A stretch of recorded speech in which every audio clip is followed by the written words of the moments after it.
High viewers, இன்றைக்கான வீடியோவில் என்ன நடக்கலாம்னு சொல்லிட்டு பார்க்கலாம். வீடியோக்குள்ளே போகிறதுக்கு முன்னாடி நம்ம சேனலை லைக் அண்ட் சப்ஸ்கிரைப் பண்ணிவிட்டு கொஞ்சம் சப்போர்ட் பண்ணுங்கள். வாங்க இப்போ வீடியோக்குள்ளே போகலாம். சாமுண்டீஸ்வரி கார்த்தியை வீட்டை விட்டு துரத்தினதுமே சந்திராவுக்கு சந்தோஷம் தாங்க முடியல. எப்படியாவது அவனை பார்த்து நம்ம ஏதாவது பேசிட்டு வரணும் அப்படின்னு சொல்லிட்டு கார்த்தியை போய் பார்க்குறாங்க. அப்போ தான் சந்திரா வந்து கார்த்திகிட்ட சொல்கிறாங்க, என்னப்பா கார்த்தி, எங்கள் அக்காவே உன்னை வீட்டை விட்டு துரத்திட்டா போல. சூப்பர், நான் நினச்சதை விட சூப்பராக தான் போய்கிட்டு இருக்கு. என்ன தைரியம் இருந்தால் என் கழுத்தில் இருக்கிற தாலியை நீங்கள் 2 பேரும் சேர்ந்து கலட்ட வச்சுருப்பீங்க. அதுக்கான தண்டனை தாண்டா இது. எப்பயுமே ரேவதிக்கு உன்னோட ஞாபகம் வரப்போறதில்ல. அப்படி நீயே போய் ரேவதி முன்னாடி நின்றாலும் உன்னைய யாருன்னு கேட்டு உன்னைய கஷ்டப்படுத்த தான் செய்வா. அதனால நீயா இந்த ஊரை விட்டு சென்னைக்கு போயிடு அப்படிங்கிற மாதிரி சந்திரா சொல்ல. இதை கேட்ட கார்த்தி அப்படியே அமைதியாக இருக்காங்க. சந்திரா அந்த இடத்துல ரொம்ப சந்தோஷமாக போயிடுறாங்க. நம்ம கார்த்திக்கு என்ன பண்ணுறதுனே தெரியல, கண்டிப்பாக நம்மளுக்குன்னு ஒரு நேரம் வரும் அப்படின்னு சொல்லிட்டு அவங்க அம்மாவோட ஆசிரமத்துக்கு தான் போகிறாங்க. அங்கே போயிட்டு அபிராமி முன்னாடி நின்று கார்த்தி வந்து ஒரே குழப்பத்தில் இருக்காங்க. இப்போது ரேவதி கூட நான் சந்தோஷமாக வாழணும்னு நினைக்கும் போது அவளுக்கு என்னை பற்றின ஞாபகம்லாம் மறந்து போயிடுச்சுமா. இப்போ நான் என்ன பண்ணுறதுன்னு தெரியல அப்படிங்கிற மாதிரி கார்த்தி யோசிச்சுட்டு இருக்கும்போது தான் அபிராமி வந்து பேசுகிறாங்க. எப்பா கார்த்தி, உன்னை விட்டு எதுவுமே போயிடலப்பா. ரேவதி என்ன உன்னை மறந்துட்டான்னு நினச்சிட்டு இருக்கியா? அவளுக்கு ஒரு ஆக்சிடெண்ட்டில் இந்த மாதிரி ஒரு நோய் வந்திருக்கு, அவ்வளோதான். ஆனால் உன்னோட ஞாபகம் எல்லாமே அவளோட ஆள் மனசுக்குள்ளே இருக்கும். கண்டிப்பாக உன்னை பற்றின ஞாபகம்லாம் ஒரு நாள் வரும்.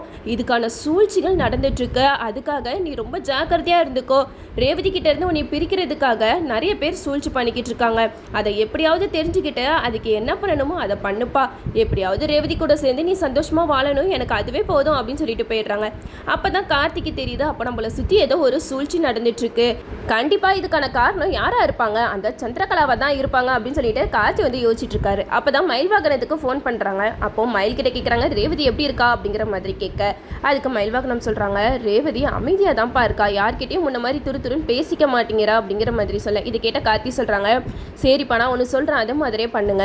ரேவதிக்கு பழைசெல்லாம் ஞாபகப்படுத்த வேணாம், ஆனால் அவள் கண்ணில் படுற மாதிரி ஏதாவது ஒரு பழைய விஷயத்த நம்ம காட்டிக்கிட்டே இருக்கணும். அப்போ தான் அவளுக்கு வந்து ஆள் மனசில் இருக்கிற நினைவுகள்லாம் அவளுக்கு திரும்ப வரும் அப்படிங்கிற மாதிரி கார்த்தி சொல்ல, அதுக்கு நம்ம மயில் வாகனம் சொல்கிறாங்க, நீ எதுக்கும் கவலைப்படாத கார்த்தி, என் வாழ்க்கையை தூக்கி விட்டவன் நீ. கண்டிப்பாக உன்னோட வாழ்க்கைக்கு நான் இந்த ஒரு ஹெல்ப் கூட செய்ய மாட்டேனா, கண்டிப்பாக நான் செய்கிறேன். இப்போ எங்கப்பா இருக்க அப்படிங்கிற மாதிரி கேட்க, அதுக்கு நம்ம கார்த்தி சொல்கிறாங்க, நான் எங்கள் அம்மாவோட ஆசிரமத்தில் தான் இருக்கேன் அப்படிங்கிற மாதிரி சொல்கிறாங்க.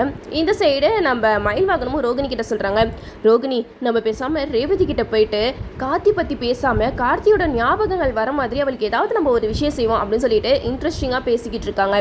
இந்த விஷயத்தை கேட்டுட்டு ரோகிணியும், நான் போய் பேசினா அவளுக்கு எதுவும் ஆயிடாதே அப்படிங்கிற மாதிரி கேட்க, அதுக்கு மயில் வாகனம் சொல்கிறாங்க, பேசுகிற விதத்தில் பேசு ரோகிணி அப்படின்னு சொல்லிட்டு அமுச்சு வைக்கிறாங்க. அங்கே போயிட்டு நம்ம ரேவதி கிட்ட ரோகிணி பேசிக்கிட்டு இருக்காங்க. ரேவதி, உனக்கு வீட்டில் இருக்கிற எல்லாரையுமே ஞாபகம் இருக்குல்ல, அதை தவிர்த்து உனக்கு வேற ஏதாவது ஞாபகம் இருக்கா அப்படிங்கிற மாதிரி பேசிக்கிட்டு இருக்காங்க. அப்போ நம்ம ரேவதி கொஞ்சம் யோசிக்க ஆரம்பிக்கிறாங்க. அந்த நேரத்தில் கரெக்டாக சந்திரா வந்துடுறா. சந்திரா வந்ததுமே ரோகிணி வந்து அப்படியே பேச்சை மாற்றிடுறாங்க. அப்போ ரேவதி சொல்கிறாங்க, என்னக்கா வேற ஏதாவது ஞாபகம் இருக்குமான்னு கேட்குறீங்க, இந்த 2 வருஷத்துல என் வாழ்க்கையில் என்ன நடந்துச்சு கொஞ்சம் சொல்லுங்களேன் அப்படிங்கிற மாதிரி சொல்ல. இதை கேட்ட சந்திரா சொல்கிறாங்க, என்ன ரோகிணி, ரேவதிக்கு பழைசெல்லாம் ஞாபகப்படுத்த நீ நினச்சிக்கிட்டு இருக்கியா அப்படிங்கிற மாதிரி கேட்க, அதுக்கு ரோகிணி சொல்கிறாங்க, சித்தி உங்களுக்கு என்ன இங்கே வேலை அப்படிங்கிற மாதிரி கேட்க, அதுக்கு சந்திரா சொல்கிறாங்க, இங்கே பாரு, ஒன்று கடக்க ஒன்று சொல்லி அவளுக்கு ஏதாவது ஒன்று ஆச்சுன்னா அப்புறம் அக்கா என்ன பண்ணுவான்னு உனக்கே தெரியும்ல அப்படிங்கிற மாதிரி சொல்ல. அதுக்கு ரோகிணி சொல்கிறாங்க, இங்கே பாருங்க, நாங்கள் இன்னும் உங்களை மாதிரி யோசிக்கல, என் தங்கச்சி சீக்கிரமாக குணமாகணும் தான் நான் அவகிட்ட பேசிக்கிட்டு இருக்கேன். நீங்கள் என்ன வேணாலும் எங்கள் அம்மா கிட்ட சொல்லுங்கள். எங்கள் அம்மா ஏற்கனவே உங்களை வீட்டை விட்டு துரத்தினவங்க, திரும்பவும் நீங்கள் இந்த வீட்டை விட்டு போகிற மாதிரி ஆக்கிடாதீங்க அப்படிங்கிற மாதிரி நம்ம ரோகிணி சந்திரகலா கிட்ட சொல்லிடுறாங்க. அப்போதான் சந்திரா ரேவதி கிட்ட சொல்கிறாங்க, ரேவதி நீ மனசை போட்டு குழப்பிக்காதம்மா, நீ வந்து இப்போ இருக்கிற சூழ்நிலையில் எதை பற்றியும் யோசிக்காத அப்படிங்கிற மாதிரி சொல்லிட்டு போயிடுறாங்க. இந்த சைடு நம்ம மயில் வாகனம் வந்து சந்திரா கிட்ட சொல்கிறாங்க, என்ன சின்னத்தை உங்கள் வேலையை ஆரம்பிச்சிட்டிங்க போல அப்படிங்கிற மாதிரி பேசிக்கிட்டு இருக்கும்போது சந்திரா சொல்கிறாங்க, நான் என்னடா என் வேலையை ஆரம்பித்தேன், அவளுக்கு பழைசெல்லாம் ஞாபகப்படுத்தக்கூடாதுன்னு டாக்டர் சொல்லியிருக்காங்களே, அதே மீறி நீங்கள் சும்மா தொண்ணு அவகிட்ட பேசிக்கிட்டு இருந்தா கார்த்தி பற்றி ஞாபகம் வந்துச்சுன்னா அவளோட உயிருக்கே ஆபத்தாயிரும், அது உங்களுக்கு தெரியும்ல அப்படிங்கிற மாதிரி சொல்ல. உடனே மயில் வாகனம் சொல்கிறாங்க, பாரா புதுசாக ரேவதிக்கு எங்கேருந்து உங்களுக்கு அக்கறை வந்துச்சு, நீங்கள் தான் ரேவதியை எப்படியாவது பழி வாங்கணும்னு துடிச்சிட்டு இருந்தீங்க, இப்போ ரேவதி இந்த நிலைமையில பார்க்கும்போது உங்களுக்கு குழுகுலும் தானே இருக்கும் அப்படிங்கிற மாதிரி மயில் வாகனம் சொல்ல. இதை கேட்டால் சந்திரா சொல்கிறாங்க, இங்கே பாரு, அவளுக்குலாம் பழைசெல்லாம் ஞாபகம் வரப்போகிறது கிடையாது, நீ வேணா கார்த்திக்கு சப்போர்ட் பண்ணி பேசிக்கிட்டே இரு, கண்டிப்பாக அந்த கார்த்தி மறுபடியும் இந்த வீட்டுக்குள்ளே நுழையவே முடியாது அப்படிங்கிற மாதிரி சந்திரகலா வந்து மயில் வாகனம் கிட்ட சொல்கிறாங்க. இதுக்கு மயில் வாகனம் சொல்கிறாங்க, இங்கே பாருங்க சின்னத்தை, சகலைக்கு இருக்கிற நல்ல மனசுக்கு எப்போவுமே நல்லதாக தான் நடக்கும், இப்போ அவருக்கு சோதனை வந்திருக்கு, கண்டிப்பாக கடவுள் வந்து அவரை கைவிடவே மாட்டார். என்ன ரேவதிக்கு பழைசெல்லாம் மறைஞ்சிருச்சு அவ்வளவு தானே, அது இன்னும் ஞாபகமே வராதுன்னு சொல்லிட்டு டாக்டர் சொல்லலையே, என்னைக்காச்சும் ஒரு நாள் ஞாபகம் வரும்போது கார்த்தி ரேவதி 2 பேருமே சந்தோஷமா சேர்ந்து வாழ தான் போறாங்க. அதை எப்படி நீங்களாம் பார்த்து இப்படி இருக்க போறீங்களோன்னு தெரியல சின்னத்த அப்படிங்கிற மாதிரி மயில்வாகனம் சூப்பரா பேசுறாங்க. அதுக்கு நம்ம சந்திரா சொல்றாங்க, என்கிட்டயே சவால் விடுறியாடா, உன்ன மாதிரி ஆள்லாம் என் முன்னாடி நின்று பேசக்கூட தகுதி இருக்காது, இப்போ என் முன்னாடி நின்று தைரியமா பேசிக்கிட்டு இருக்கியா, பாப்போம் அதையும் அப்படின்னு சொல்லிட்டு சந்திரகலா அங்கிருந்து போயிடுறாங்க. இந்த சைடு நம்ம மயில்வாகனம் வந்து ரோகிணி கிட்ட சொல்றாங்க, ரோகிணி நம்ம எப்படியாவது கார்த்தி பத்தின ஞாபகத்தை ரேவதிக்கு சொல்லாம வர வைக்கணும் அப்படின்னு சொல்லிட்டு நம்ம ரேவதி கண் முன்னாடி கார்த்தியோட திங்ஸ் எல்லாம் எடுத்துட்டு வந்து ஒன்று ஒன்றா வைக்கிறாங்க. அப்போ நம்ம ரேவதிக்கு ஒரு விஷயத்தையும் பார்க்கும்போது இந்த பொருளோட நம்மளுக்கு ஏதோ ஒரு சம்மந்தம் இருக்கிற மாதிரி இருக்கே அப்படின்னு சொல்லிட்டு ரேவதி கொஞ்ச நேரம் யோசிக்க ஆரம்பிக்கிறாங்க. இந்த ஐடியா கூட சூப்பராக தான் இருக்குது. ஏன்னா நம்ம ரேவதிக்கு கார்த்தி பேரை சொல்லாமலே ஒரு திங்ஸையும் பார்க்கும்போது அவங்களுக்கு பழசெல்லாம் ஞாபகம் வரதுக்கு நிறைய வாய்ப்புகள் இருக்குது. அப்போ தான் நம்ம ரோகிணியை கூப்பிட்டு ரேவதி சொல்கிறாங்க, அக்கா எனக்கு என்னமோ இந்த 2 வருஷத்தில் யாரோ என் கூட இருந்திருக்காங்க, அவங்க யாருன்னு தான் எனக்கு தெரியல அப்படிங்கிற மாதிரி சொல்ல. இது கேட்டதுமே ரோகிணி ரொம்பவே சந்தோஷப்படுறாங்க. ரேவதி, ஆனால் உனக்கு ஒரு ஃபீலிங் இருக்குல்ல, நம்ம கூட யாரோ ஒருத்தவங்க இருந்திருக்காங்கன்னு சொல்லிட்டு. நான் இப்போதைக்கு அவங்களோட பேரை சொல்ல முடியாதுமா, ஏன்னா அவங்க பேரை சொன்னால் நீ ரொம்ப யோசிக்க ஆரம்பிச்சிருவேன், உனக்கு மறுபடியும் ஏதாவது ஒன்று ஆகிடும். அதுக்காக நான் வந்து உனக்கு எதையுமே ஞாபகப்படுத்தலை. கண்டிப்பாக நான் உன்னால் முடியும், கண்டிப்பாக நீ இந்த நோயிலேருந்து நீ திரும்பி வருவ அப்படின்னு சொல்லிட்டு ரோகிணி வந்து ரேவதி கிட்ட சொல்ல.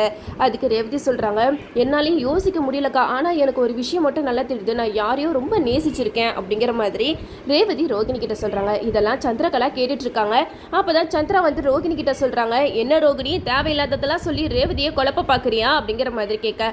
அதுக்கு ரோகிணி சொல்கிறாங்க, இங்கே பாருங்க சித்தி, என் தங்கச்சி மேலே எனக்கு இல்லாத அக்கறை உங்களுக்கு எங்கே வந்துச்சு அப்படிங்கிற மாதிரி சொல்லும்போது சந்திராக்கு வந்து ஒரு யோசனை வருது. இப்படியே விட்டா கண்டிப்பாக ரேவதிக்கு கார்த்தியோட ஞாபகம் திரும்ப வந்துடும். அதனால நம்ம இந்த சந்தர்ப்பத்தை பயன்படுத்தி எப்படியாவது ரேவதி வாழ்க்கையை மாத்திர வேண்டிதான். கார்த்தி இந்த வீட்டை விட்டு போனதாக தான் இருக்கணும், அவன் திரும்பி இந்த வீட்டுக்குள்ளே வரவே கூடாது.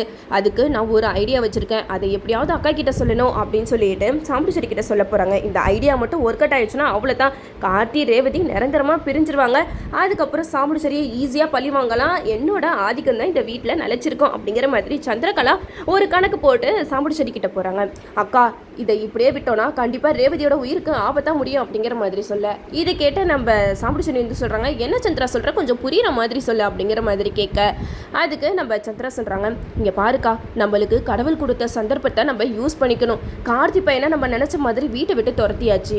இதுக்கப்புறம் என்ன, ரேவதிக்கு அவளுக்கு கல்யாணம் ஆன விஷயமே ஞாபகம் இல்லை. நம்ம இந்த சந்தர்ப்பத்தை பயன்படுத்தி தான் ரேவதிக்கு இன்னொரு கல்யாணம் பண்ணி வைக்கணும் அப்படிங்கிற மாதிரி சொல்ல. இதை கேட்ட நம்ம சாம்பிச்சேரி வந்து பயங்கரமாக ஷாக் ஆகுறாங்க. என்ன சந்திரா சொல்லிக்கிட்டு இருக்க, இப்போதான் அவள் ஆக்சிடென்ட் ஆகி வீட்டுக்கு வந்திருக்கா, இந்த நேரம் பார்த்து அவளுக்கு கல்யாணம் நம்ம பேசும்போது அவள் ஒத்துப்பாளா அப்படிங்கிற மாதிரி கேட்கும்போது சந்திரா சொல்கிறாங்க, கண்டிப்பாக ஒத்துப்பா. ஆரம்பத்தில் ரேவதி உன் பேச்சை தானே கேட்டுட்டு இருந்தா, கார்த்தி என்னைக்கு வந்தானோ அன்னையிலேருந்து தான் கார்த்தி பேச்சு கேட்க ஆரம்பிச்சா. இப்போ அவளுக்கு கார்த்தின்றவன் யாருன்னே தெரியாத நிலைமை வந்துருச்சு. இந்த சந்தர்ப்பத்தை நம்ம பயன்படுத்தி தான் எப்போயாவது ரேவதிக்கு மாப்பிள்ளை பார்த்து கல்யாணம் பண்ணி வைக்கணும். நீ வேணா புரோக்கர் கிட்ட சொல்லி மாப்பிள்ளை பாரு, கண்டிப்பாக ரேவதி வந்து அவரை கல்யாணம் பண்ணிக்க சம்மதிப்பா. அப்படி இல்லை நம்ம இப்படியே விட்டோம்னா இன்னும் கொஞ்ச நாள்ல ரேவதிக்கு கார்த்தியோட ஞாபகம் வந்துடும், அப்போ அந்த கார்த்தி மறுபடியும் வீட்டுக்குள்ளே வந்துருவான் அப்படிங்கிற மாதிரி சொல்ல. இது கேட்ட சாம்பிச்சேரி கொஞ்சம் நேரம் யோசிக்க ஆரம்பிக்கிறாங்க. சரி சந்திரா, நம்ம இந்த சந்தர்ப்பத்தை பயன்படுத்தி எப்படியாவது ரேவதிக்கு கல்யாணம் பண்ணி வைக்க பார்ப்போம் அப்படின்னு சொல்லிட்டு சாம்பிச்சேரியும் முடிவெடுக்கிறாங்க.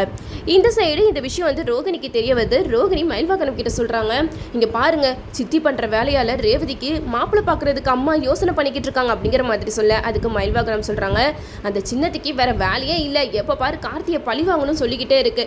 கார்த்தியை வீட்டை விட்டு துரத்துனது மட்டும் இல்லாமல் இப்போ ரேவதியை வேற தரத்துக்கு கல்யாணம் பண்ணி வைக்க பார்க்குறாங்களா, அதையும் நம்ம விட்டுருவோம்மா, நீ கவலைப்படாத ரோகிணி, ரேவதியை பொண்ணு கேட்டு எவன் இந்த வீட்டுக்கு வரான்னு பார்ப்போம் அப்படின்னு சொல்லிட்டு மயில்வாகனம் சூப்பராக பேசுகிறாங்கன்னு சொல்லலாம். இதுக்கப்புறம் கதைக்களத்தை எப்படி கொண்டு போகிறாங்கன்னு சொல்லிட்டு நம்மளும் வெயிட் பண்ணி பார்ப்போம். ஓகே வீவர்ஸ், இந்த வீடியோ உங்களுக்கு பிடிச்சிருந்தா லைக் பண்ணுங்கள், மறக்காமல் நம்ம சேனலை சப்ஸ்கிரைப் பண்ணிடுங்க.